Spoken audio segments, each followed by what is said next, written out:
Today's verses are 28 through 32, and earlier I had been talking about actions and consequences, and I do believe that this set of verses that ends chapter 1 kind of finishes it up. Since they didn't bother to acknowledge God, God quit bothering them and let them run loose. And then all hell broke loose. Rampant evil, grabbing and grasping, vicious backstabbing. They made life hell on earth with their envy, wanton killing, bickering, and cheating.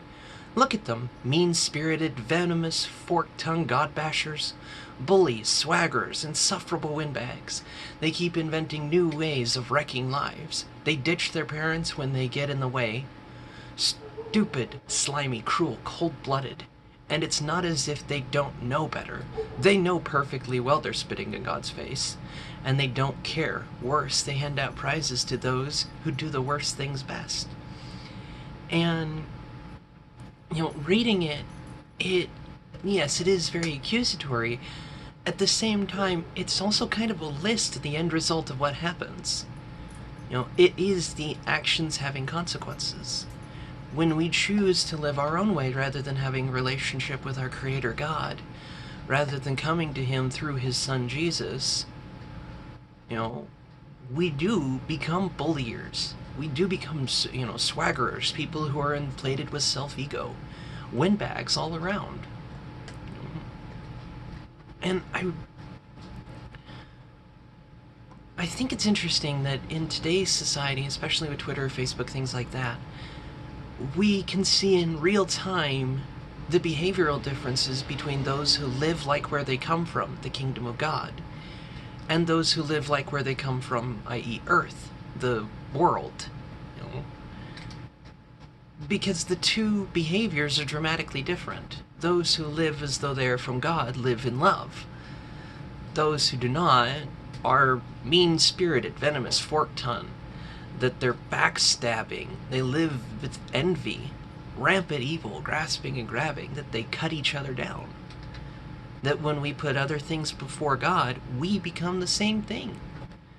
How many of you, in the church have seen moments of bullying and bickering and everything that I just listed that's supposed to be coming from the body who knows better? It strikes me interesting that essentially 28 through 32 kind of confirms the idea of two people. Those to whom God says, those who say to God, your will be done, and those who God says to them, your will be done. You either live in supplication and relationship and live for others. Love God, love others.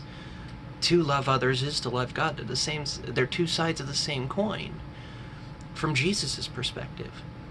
And those who do not love, those who quit bothering to acknowledge God, God lets them do it their way.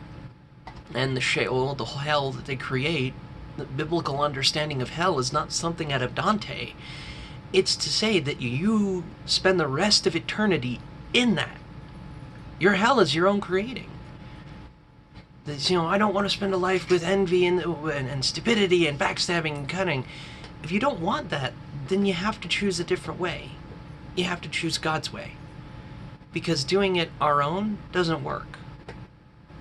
And doing it in a way that cuts down and acts as children doesn't help. Because you don't have to teach a child to be selfish. You don't have to train a child to say no. They'll do it on their own. But living in a way that is in supplication toward God, that has the opportunity for growth. So here is the hope that in a world with bullies and insufferable windbags, filled with the stupid, the slimy, the cruel, a world filled with brokenness, that the body can come together and point toward the solution we have, that is the healing grace of Christ. See you for Romans 2 tomorrow.